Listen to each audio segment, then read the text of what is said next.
Welcome to Trulyfit, the online fitness marketplace connecting pros and clients through unique fitness business software. Dr. Harris, thank you so much for joining the Trulyfit Podcast. Why don't you give my listeners a background, a bio on what you do in the medical and health community? Yeah, absolutely. Thank you for having me on the podcast. I, by training, am an internal medicine physician and pharmacist. And now I do something completely different because training teaches you to prescribe pills, and that's it. No nutrition, no fitness, no sleep, no mindfulness, all the things we know that there's data on. And I realized there had to be a better way. When you start to look at things, you see that people are on more medication now than ever, and there's more disease now than ever. Clearly, medication is not the answer. It's not the root cause. And I started to look at root cause. And so I wanted to go about helping however I could to get to the root cause of all these issues. And so now I do telehealth through 2 different companies. I do consulting. So I'm working with companies to help make sure healthcare sucks less. And then I also do investing. So I put my money where my mouth is, investing in companies with social impact or companies trying to make a difference. And finally, the last thing is I do media. So podcast, speaking, online courses. I just try to get out there and promote this message to whoever will listen of, hey, there's a better way, a way that actually promotes health, a way that's preventative and not reactive. Well, thanks for what you do, because that takes a lot to sort of step outside the box. And someone who would hear your background and go, oh, this guy's in pharmacy and then he went to med school, they might just assume that you are prescribing medicine and moving on with your day and not taking the time to really change what needs to be changed in the system. And we had Dr. John Puthalil and Dr. Vimal George on recently. Those episodes will be released before yours, and they talked specifically about the same thing. One of the books, Dr. George's book, is called Health in Flames, and he talks about how the same quote you just mentioned. We're supposed to have this technologically advanced society and medically advanced society, yet we have more disease than ever before. Why is that? Why aren't we looking into that? And I think it takes a village. It takes all of us. It not only takes the people in the medical community, but it takes the general population to care about their health and institute the proper things in our day-to-day lives as well. And so in January, I'm covering what I consider societal epidemics. Basically, the same thing a lot of your podcast covers, everything from metabolic health to burnout to root causes of diseases, which we'll talk about, obesity, type 2 diabetes. And rather than just kind of unpack one of them thoroughly today, I think it would be better for us to just kind of touch on a bunch of them and get your thoughts on them. So let's dive right in here, Dr. Harris. What is a clinical definition or your definition of metabolic health? What exactly is wrong with it today in our society? Sure. So if you look at metabolism at its root, it is the process of your body doing everything it needs to do for you to survive throughout the day. Right? It's all the reactions, it's all the things making energy, making hormones, removing toxins. All of that goes into metabolism. And so we typically think about metabolism only with food. And yes, that's an important aspect of metabolism, but it's not the only thing that metabolism does. Food provides us the building blocks for the structures that help us do what we need to do. And so when you look at metabolic health, we focus on a lot of these different things. What are your hormone levels? Your testosterone, your sex hormones, your estrogen. What are your thyroid hormones looking like? What about your adrenal hormones, right? Those are very important for our overall health.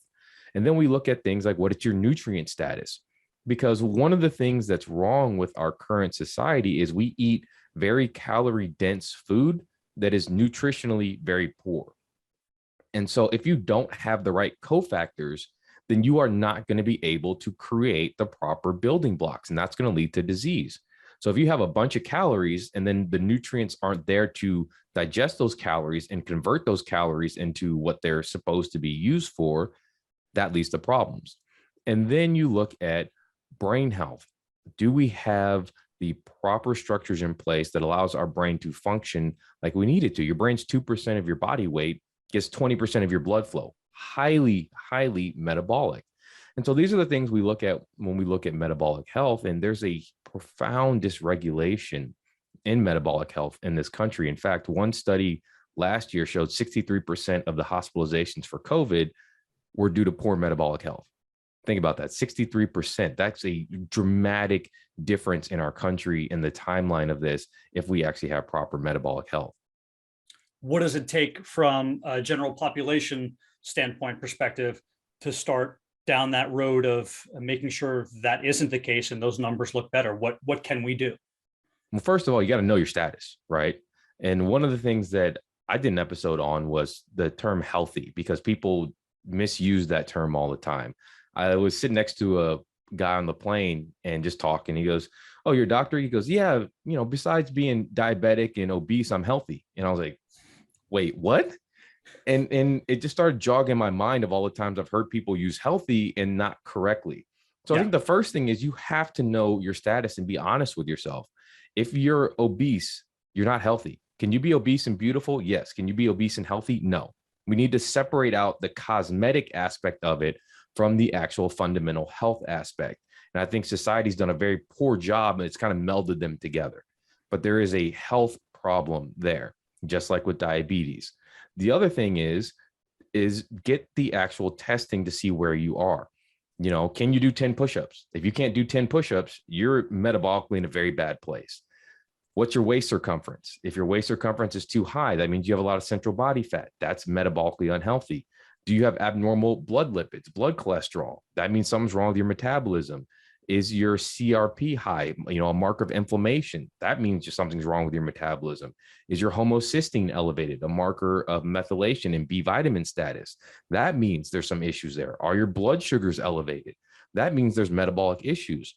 So there's some really quick, convenient ways that you can get this tested to check and see, hey, is my metabolic health good, or is there some problems here? And then we can talk about what we need to do if we see these problems.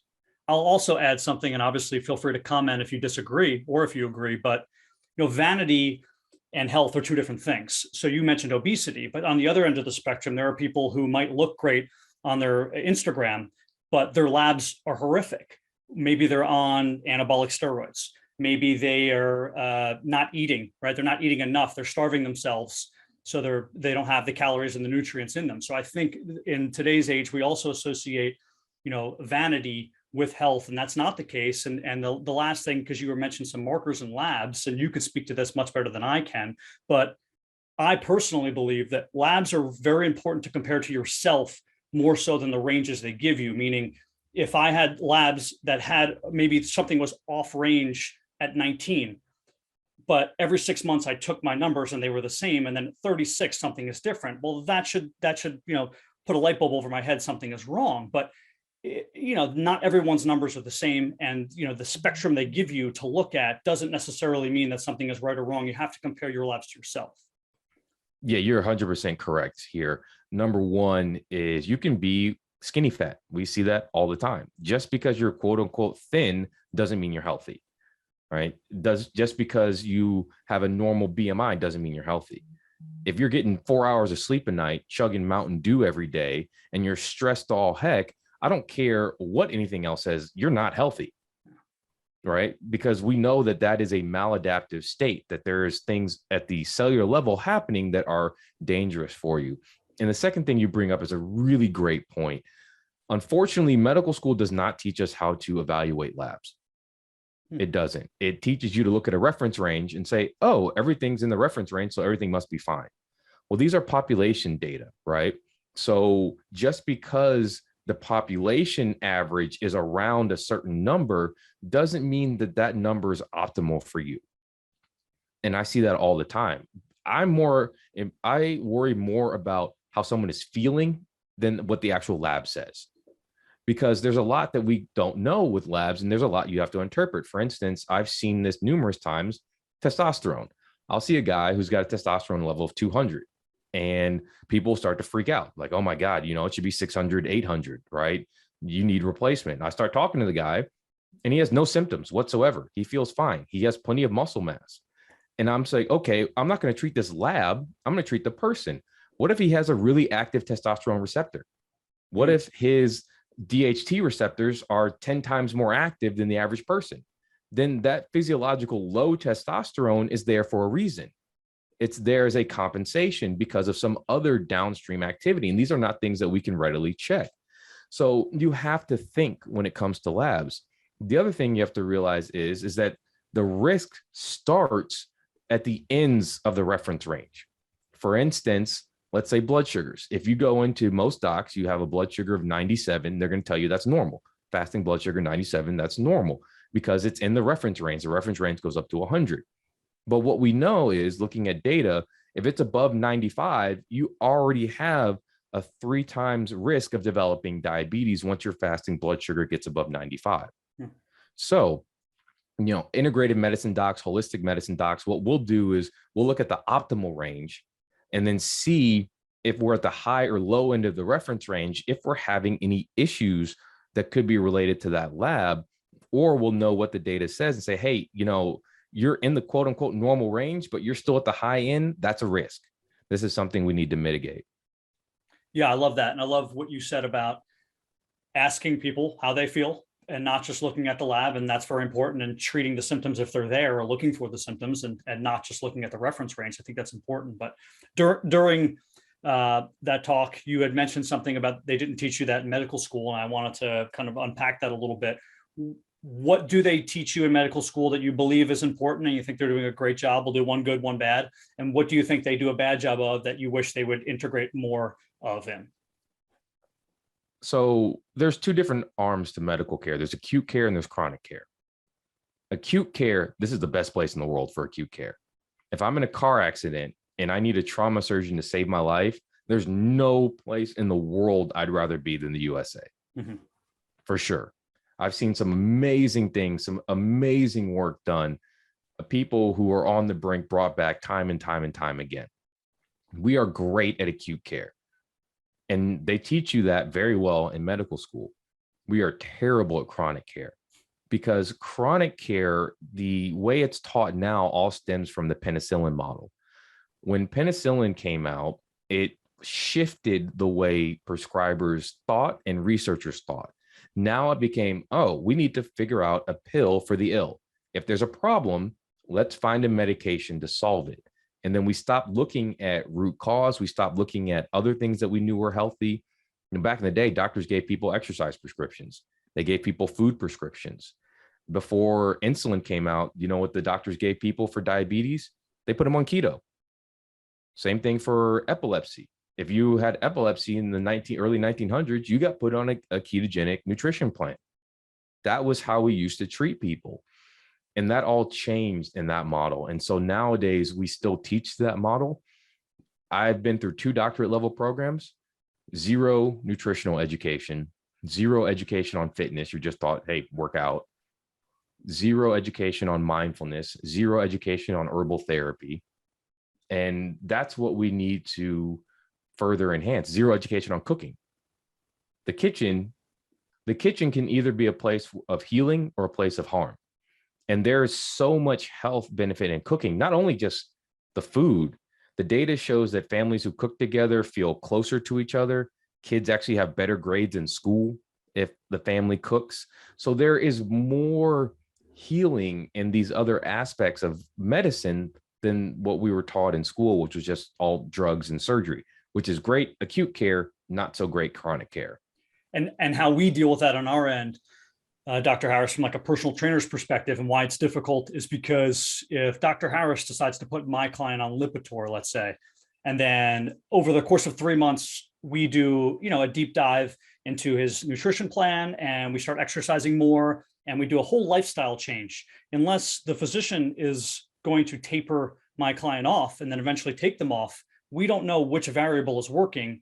And then if the medical establishment assumes it's the variable of the medication, it just doesn't work. And I think an issue here is it's a blessing and a curse. Doctors go through so much in medical school and residency. My wife is a physician, but the general population sees physicians as omniscient, and whatever the doctor says is final. The doctor says, I just need to take this pill, I'll be fine. And then they don't look sort of at the introspectively at what they can do to also help themselves. And I think people like you are hopefully, changing that way. Yeah, you bring up a great point here. If I put someone on a medication, it's usually a last resort, or I need do something now, right? There's enough danger or risk there that I don't have time to wait. So I'll do something now. But I give them a plan on how to come off that medication.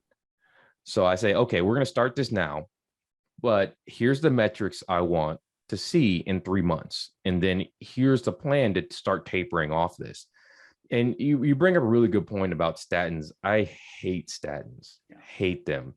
If you look at primary prevention, meaning preventing a first-time heart attack, which is why most people are taking statins, the absolute risk reduction, meaning, what percent out of 100. So for reduction of a heart attack with statins is somewhere around 1 to 2%.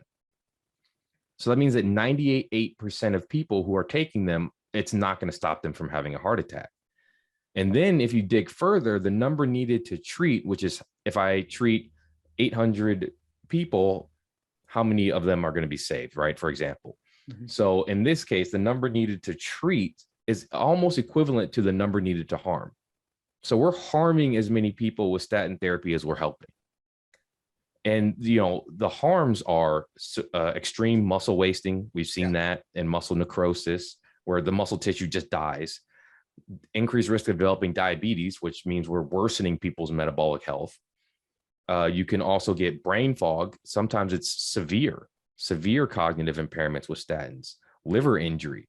So these medications are not innocuous. They're not, just safe for everybody. And so you have to look at, is this person really need this? And the first step should always be lifestyle, because that's probably what's causing that to be high. And then you have to look at complementary things. If you have slightly high cholesterol and you have a CRP that's 1 and your homocysteine's like 7, completely fine, you are very low risk.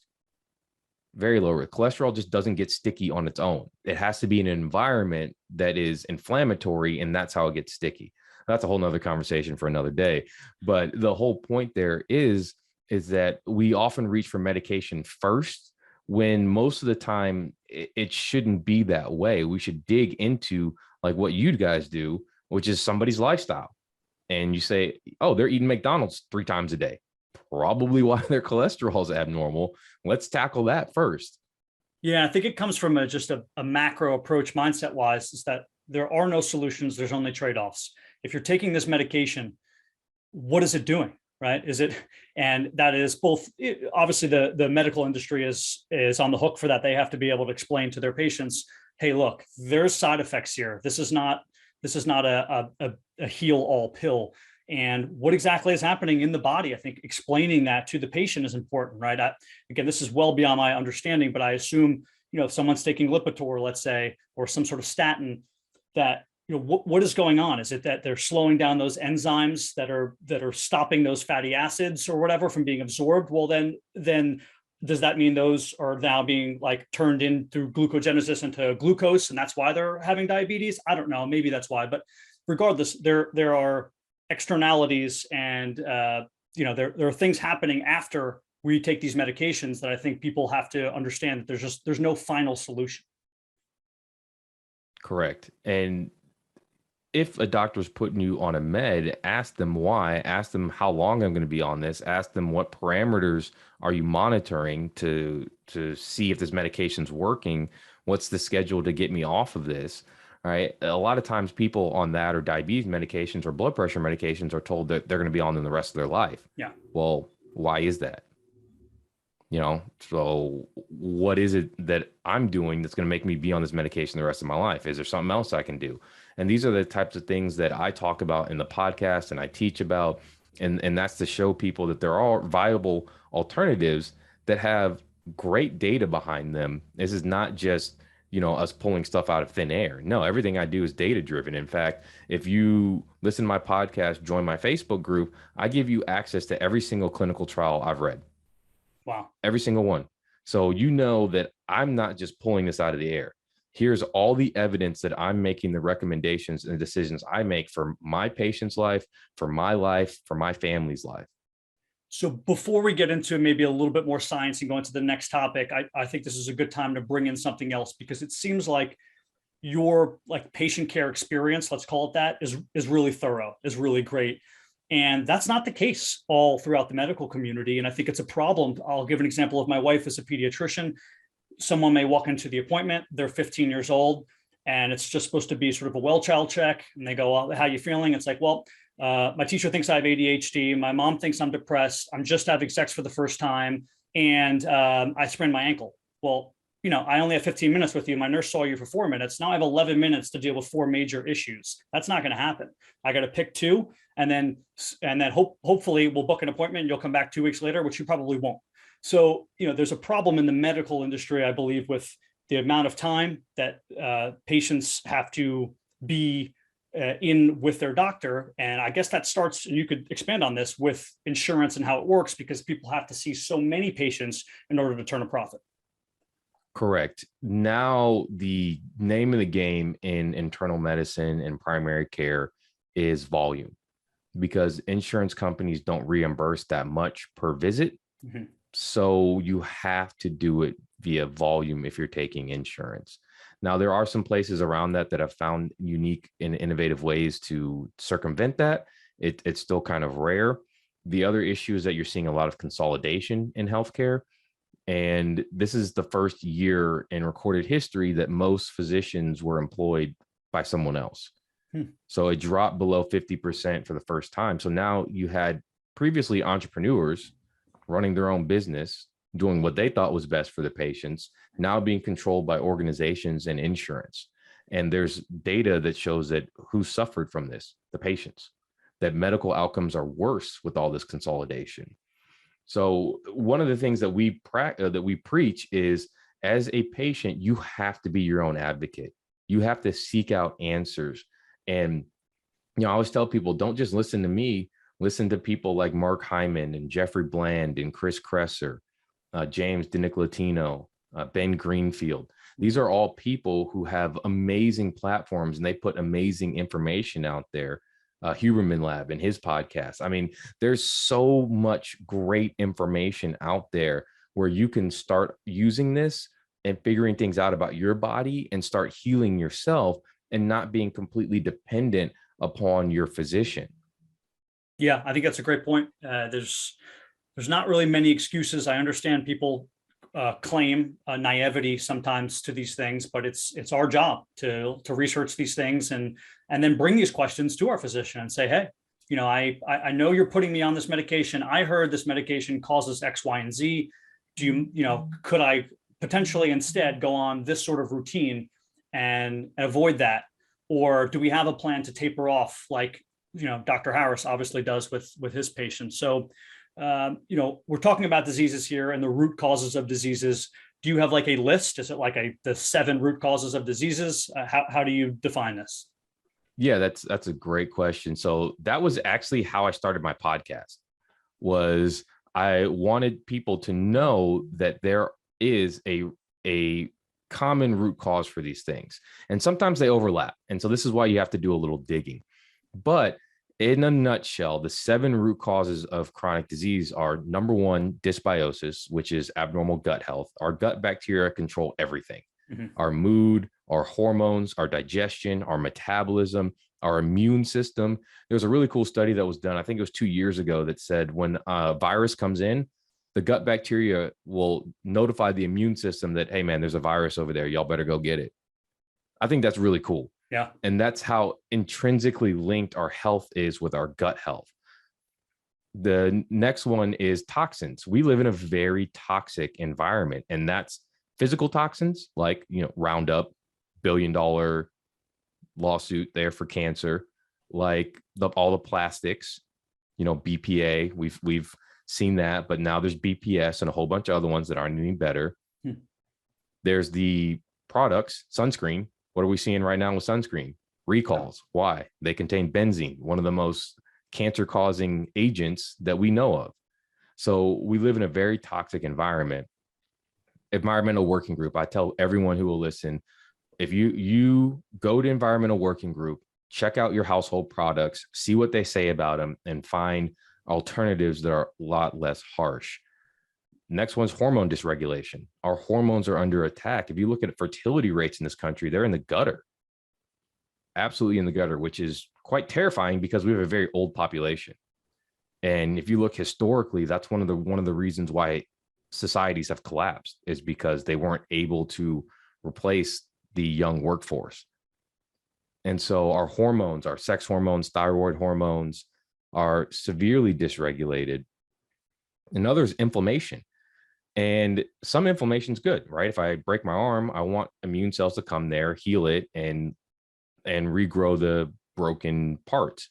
But chronic inflammation is bad. And that's when the immune system begins to attack itself. And we're actually seeing now 1 in 5 Americans has an autoimmune disease, up from 1 in 6 a few years ago. So autoimmunity is increasing. How many people do we know now that have lupus or have rheumatoid arthritis or who have thyroid issues? It used to be those things were rare. Now everybody knows somebody who has one of these things. And a lot of that's related to our lifestyle. Genetics, of course, that's a part of it. It's only a small part, though. We like to say that nature loads the gun, nurture pulls the trigger. So your genes tell you what could happen. Your behaviors say what's going to happen. And so, yes, we do have genetic risks for things, but we can moderate or even negate those risks based upon what we do. Stress. Stress is so insidious because, number one, people don't think they're stressed. And then I'll have them do their HRV and their HRV is like 2. Right. And so I'm like, yeah, your nervous system is really, really stressed. That's not good. And then there's physiological stress, and then there's mental stress, because they do the same thing. So if someone angers you on social media with a mean tweet, your body starts enacting the same physiological pathways as if you need to run from a tiger. Yeah. So that's a big problem. And so all of that stress causes very maladaptive things in the body. And then the last one, we alluded to this earlier, is nutrient deficiencies. It's estimated that up to 90% of Americans are deficient in at least one nutrient, and that 10%, that's 33 million people, 10% have a nutrient deficiency severe enough that it's causing a chronic disease. And so if you look at like vitamin D overall, it's 42% of the population is deficient in vitamin D, magnesium, 45%, omega-3s, somewhere between 40 to 60%. So all of these key nutrients we are severely deficient in, and that's leading to disease.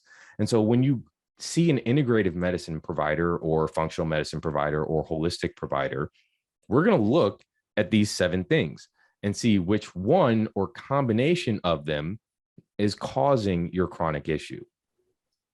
Well, that's a fantastic way to look at it. And it seems so obvious, right? It makes perfect sense that this is the problem and this is what it's stemming from. But I think where the issue lies is it's not easy, and it takes time on both the practitioner's end and on the patient's end to be thorough and to be patient, no pun intended.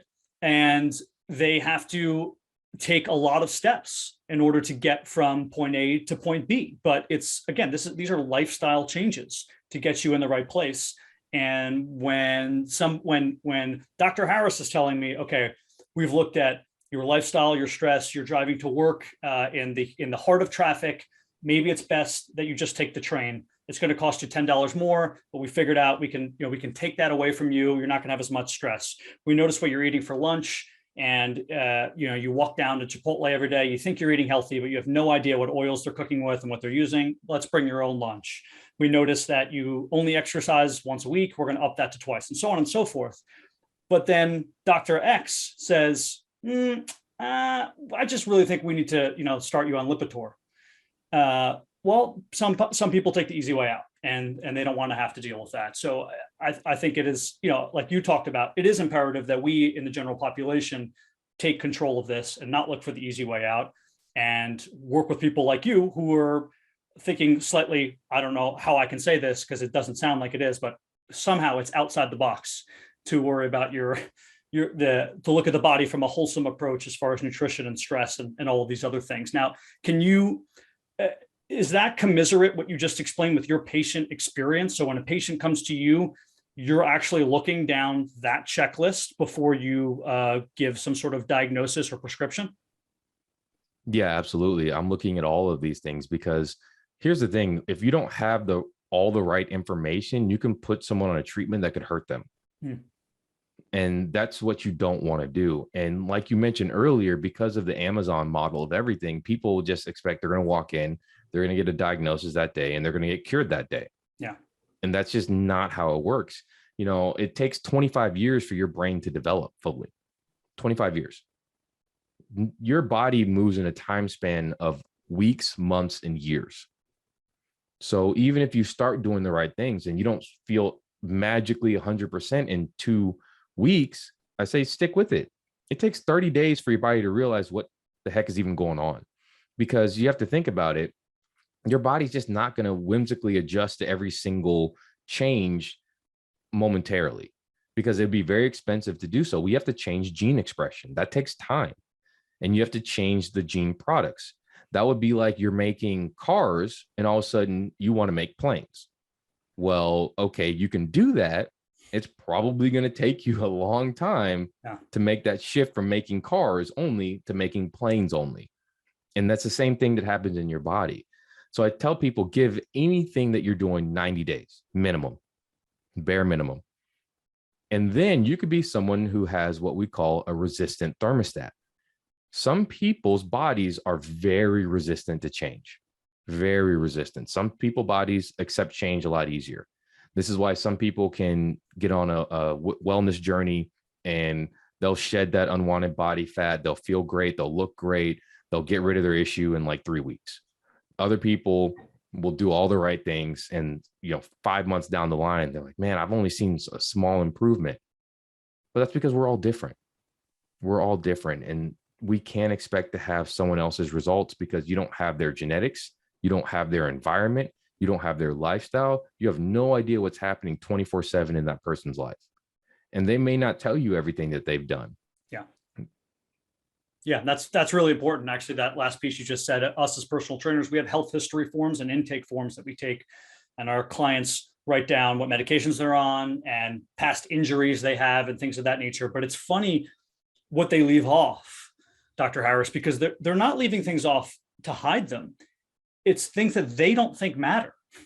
They're not leaving off that they, let's say, have a toddler and they only sleep 5 hours a night. They're not leaving off that maybe some random injury that they occurred 10, 15 years ago, which they don't think is a big deal, which is a big deal to me, right? Maybe they broke their ankle and they think it's not a big deal, but now I know from my end that they might have been compensating, and now we have synergistic dominance in muscles because of their compensation. So it's important to dig into all of the small things. My wife, I don't know if this is how you do it too, she calls it what else. When she's in the doctor's office, maybe that is a medical thing where she keeps saying, what else, what else, what else, what else, to really bring all the information out so that you have a full picture, because what matters as the professional might not be what the general population understands matters. You're absolutely correct. I see it all the time. People are like, yeah, I'm stressed. Everybody's stressed. No, that matters. That's your health. Well, I'm not sleeping. I'm team no sleep. Nobody gets enough sleep. Well, that matters, right? The people you're around. This is a huge thing. And we're seeing more and more data come out about our social connections. Actually, in fact, the worst thing for our health, most people think it's smoking. It's not. It's social isolation. Worst thing for our health by far. And that loss of purpose. You want to know why so many people die right after they retire? They lose that sense of purpose. Like literally their body just gives up. And they think about the social isolation and not being able to do what they used to do. So I say that to say this. One of the things I ask people to do is audit their friend circle. Who are you hanging around? Are you hanging around people who are all negative? You're going to be negative. Guess what negativity does to you? It reinforces inflammatory genes. Guess what gratitude does for you? It enhances longevity genes. So it actually fundamentally changes the way our cells work just by who you have in your circle. So if you have negative people in your circle and you want to get healthy, get rid of them. You don't need that energy around you. And we are also energetic beings. And this is a little bit esoteric, but you take on the mental and physical energy of the people around you. You feel great when you're around a bunch of other happy people. Yeah, it's truth. Right? One of the reasons why a lot of us like going to the gym, because you're around a bunch of other happy people at the gym. It feels good. The energy feels different in a gym. because you're around a bunch of people pushing themselves with purpose and goals. That feels good. But then you go around a hospital, you ever walk in a hospital and you just feel sunken, like it just doesn't feel right. And that's because of the energy in that place, the harmonics that actually makes a difference physically, mentally, and socially. So that's one of the things I tell people is audit your social circles and get around people who are breathing life into you, people who are goal-oriented, people who are strong in purpose, because all of that makes a difference for your health as well. That's great information. I couldn't echo those thoughts more. And I would add to it that while you're auditing your friend circle or your social circles, you should also compare the importance of your job and money to that social setting. And if there's too much in one direction or the other, that's typically not a good thing, right? There's a lot of studies on it. So, in order to avoid burnout, typically also you want a job that has both agency and purpose. If you feel like you're just showing up to a job every day and getting yelled at, and the job isn't doing any good, you're going to quit that job. So it's something to look into, because a lot of people, there's two sides of this coin. The grass isn't always greener, but sometimes it is.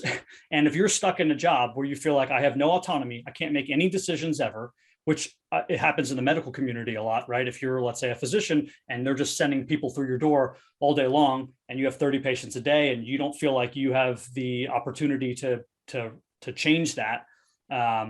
But at least hopefully as a physician, you feel like you're making a difference, and that's why you stay in the job. But for those people who don't have either of those things, regardless of the money you're making, it's time to get out, because you're pulling down your health, which in turn kind of spirals out of control. Then you have family issues, then you're not working out, then you're not sleeping well, and all of these things kind of snowball out of control.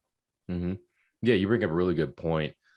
One of the things we see a lot with burnout is we live in a very consumer-centric society, which is a very dopamine-driven society, which is more. Got to have more. And so we will stick in a job because it's a status or a position or the money's great. How much money do you really need? Data shows beyond a household income of $75,000, there's no increase in utility. Now, utility in economics terms is happiness. Right. So maybe you can have a nicer car. Okay. So you can afford a Beamer instead of an Acura or something. Right. Does that really make you happier? Well, I think the problem is in that same study, Dr. Harris, it does show that people will still find sort of relative happiness compared to other people, meaning you're right about the 75,000 being like sort of that baseline utility happiness, but it's still like a keeping up with the Joneses thing, right? So if you live on a street, and even if everyone else is making 45,000 and you're making 55,000, you will be happier than someone else who lives on a block where they all make 75,000, because you're now the richest man on that block. Even though you're making less money than the person on the other block, you're comparing yourself to everyone else. And I think that is a problem, because we see happiness sometimes through the guise of how happy we are comparatively speaking to our neighbors, which is wrong. And social media has made that very, very wrong, because now people feel like they know celebrities and movie stars, right? And they feel like they're on the same cohort. And so now it's like, oh, I don't have a Birkin bag, or I don't have a Rolex or whatever. Like, you don't need that to be happy. Does your watch tell time? Because that's really its function, right? Do you have a bag that you can put your stuff in? That's really its function. And so this is something that is the reason why gratitude is so necessary, to be happy for what you've got. And another reason why I think travel is so necessary, because one of the things that I've seen, and when I hear people talk disparagingly about the US, I ask them, have they ever lived anywhere else? And almost all of them say no. And if you talk to people who've come here from other countries, what do they always say? You guys have no idea how good you have it here. Yeah. None. I've lived in other countries. I've visited other countries, being a minority or a woman. And this is the best place in the world to be by far as freedoms, as far as what you can do, as far as security and safety. And that I know that I'm not going to be just rounded up and harassed or thrown in jail or something like that, just because of the color of my skin or my accent or something like that. Right. We have to take into account that we have a lot to be grateful for. The fact that I can flip a light switch and the lights come on.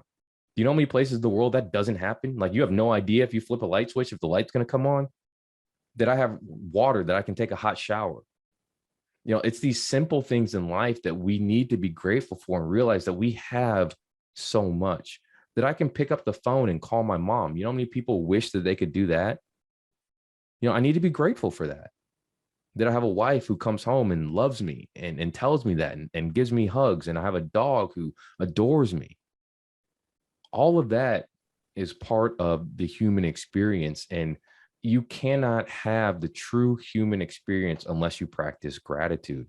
And when you practice gratitude, not only think about the things that you're grateful for, think about the things that you've done to help other people and how they're grateful for that. You need to have both, because you need to realize that you have so much stuff in your life to be grateful for.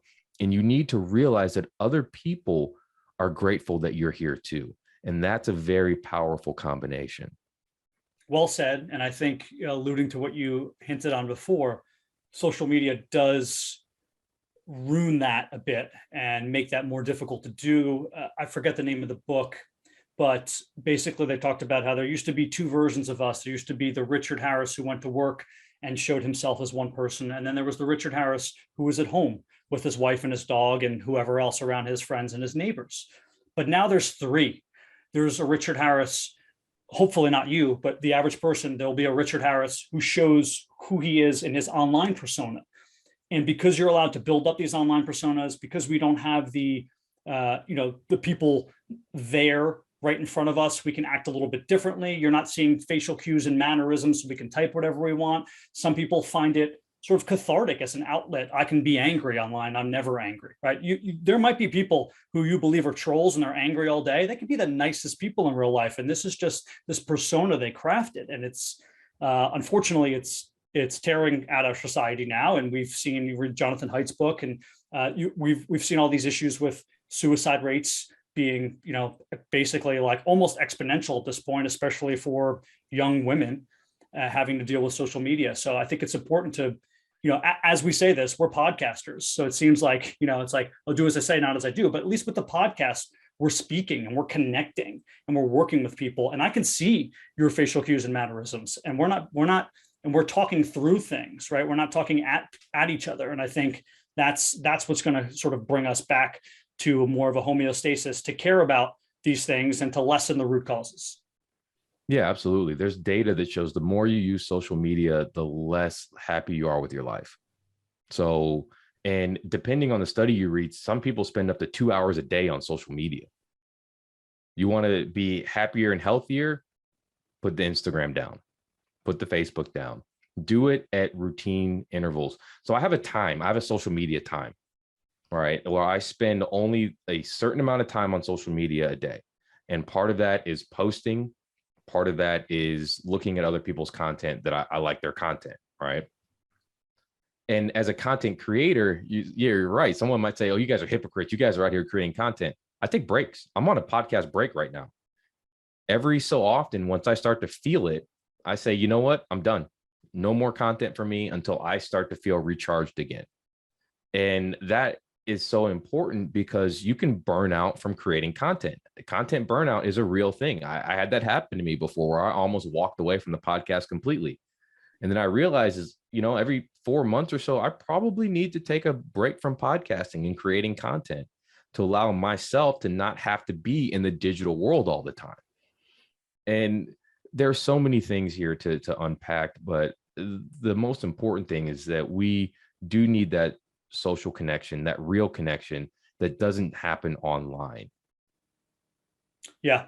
And I think the next step maybe is for the medical and health communities who have this, like you called it, sort of this Amazon packaging, or what we call it in our community is just like scalability. That's what everyone's looking for. I need scalability. I need to build a program to say 10 days to make your glutes bigger and send it to everybody. It's like, well, if you have a 63-year-old woman who's never worked out before, and you have a 24-year-old bodybuilder, are they both using your 10-day program to build their glutes? Because if so, it's not going to work for both of them. So we need smaller but more personalized health communities, right? Where it's like Dr. Harris has maybe, I don't know, 20 patients instead of 200. And I work with those 20 patients too. And Dr. Harris sends me his people when they need personal training. And Dr. Harris sends them to, some RD when they need nutritional counseling outside of his scope of practice or outside of his understanding. And then he sends them to the psychologist when he thinks they're too burnt out. But there's not this model of just constant, burn and churn scalability, more. And until it gets that way, I feel bad for the general public. And I guess that's going to lead to my next question. You present really great information and answers here, but are you optimistic that this is the direction we're heading in? I think so. I think that during the pandemic, it has opened people's eyes to a lot of things. And that is, number one, that the government doesn't have my best interest at heart. Number two, these corporations don't have my best interest at heart. That it's up to me to protect myself. Because I think that people put a lot of that burden and a lot of the onus on other people in the past, physicians or whoever, some type of provider, maybe their fitness instructor, maybe their chiropractor, whoever they were seeing, right? And now we've come to realize, and with the message out there, that, my time with you is very limited. What are you doing with that other 23 hours in that day? And how are you using that time? And then I think people are now being more open, because there's actually a lot of really good holistic data that's come out of this. Like the study I mentioned earlier, about 63% of the hospitalizations for metabolic disease, that one of the strongest risk factors for hospitalization with COVID was actually anxiety disorders. It was like 30%. Obesity was 30%. So obesity and anxiety disorders in that one study were equivalent for risk of hospitalization from COVID. And so people are starting to see that, okay, these things matter for my overall health, and they're not just tied to this one thing. Like if I have an anxiety disorder, it's not just my anxiety that's the problem. It means that there are systems that are dysregulated, and that I need more than just an anxiety medication or, CBD or ashwagandha. I need to exercise. I need to make sure I get good sleep. I need to audit my social circle, and so we're starting to see that people realize that health is not just one behavior. It's a collection of behaviors, thoughts, and actions. And that it really takes all of those together, and that it actually doesn't take that much time. I did an audit of my time spent on healthy behaviors, and this includes cooking. And I'm a bit of a biohacker, so I have a lot of healthy behaviors, a lot of things that I do. I spend about 12% of my time on my health. That's waking time. That's not including sleeping. If it was including total time in a week, it would be a lot lower. But I'm talking about waking hours. There's 120 or so ish waking hours in the week. I spend about 12% of those on my health. That still gives me a lot of time to do a lot of other things. Yeah. And I think the hard part is starting, but once you're there and once you've developed those habits, like you talked about, 90 days in, and now you're just in that phase of keeping it going, it's really not that difficult. You don't even think of them. I'm sure most of the things that you do, Dr. Harris, on a day-to-day basis that you're considering those 12 hours, you're not sort of rolling your eyes before you have to do them. They're almost easy at this point, whether it's the cooking or the exercising or the meditation or whatever it is. It just becomes a normal part of your routine. I think that this gets into another whole conversation that's probably not right for this podcast, but a lot of it is just the times, right? If you have a family, and it's a little bit easier. If you have a supportive significant other, and you have kids that you have to raise, and then you have to get your stuff together, and we're obviously seeing that delayed in people's lives. A lot of it's because of fiscal reasons. People don't think they have the money to start down that path. So they're pushing that further and further away. But unfortunately, what happens is then they're so hyper-focused on their careers. They get to a certain age, before you know it, you're 37. And all you've done for the past 15 years is focus on your career. And that's all you care about. And now you're unhealthy and you haven't developed all of these other things we talked about that lead to avoiding the root causes. Yeah, absolutely. And a couple key tips here. Number one, habit stack. So whenever I do my infrared therapy, I'm meditating, right? Whenever I'm cooking, I'm listening to Audible books. Mm-hmm. So I have goals with these things, but I try to stack things together as much as possible in order to mostly make the time I use the most efficient. A tip I have for people with families is get your kids involved. If you want to start meditating, have family meditation time. If you want to start exercising, have family exercise time. And they may complain and they may moan about it, but guess what? If they start exercising or meditating, they're going to feel better. And then they're going to start liking doing it. Because what do we ultimately want? If you talk to most people, we want to feel good. We want to feel energized. And these are things that unequivocally help with that. And so once you break it into your routine, it doesn't take that much time. Family exercise time, 20 minutes. Okay. Family meditation time, 10 minutes. All right. Family cook time. We're in the kitchen together. You want your kids to perform better in school? Get them in the kitchen with you. There's data that shows that. I'm not just making this up. This is actual clinical data that shows that kids perform better if a family cooks together and eats together. So there are things that you can do, and you can stack these types of things together. You can loop them together. You can habit stack to make it fit into your schedule. And the other thing is you have to make it a priority. Your priorities are never in conflict. You have the time. If you look at the data on people, how much TV people watch or how much social media people watch or Netflix, right? If I went and audited someone who says, I don't have time's Netflix account, I bet you I can find time. All right. Well, maybe exercise while you're watching Netflix, or pause the Netflix show halfway through. Say, okay, I'm going to treat myself to Netflix. I'm going to pause halfway through it, and I'm going to do a 5-minute meditation. I think the biggest problem with that, and that's fantastic information, but what I see with my clients, and I try to convince them, is their priorities aren't in sync with their honesty about who they are and what they're good at. So let me unpack that a little bit. For instance, I'm a morning person. So it's very important for me that if there's something difficult in the day that I don't want to do, I have to do it in the morning. Because come 6 o'clock, I turn into a pumpkin. My brain doesn't work. All I can do is the very simple tasks. I can fold laundry at 7 p.m., but I can't do a podcast at 7 p.m.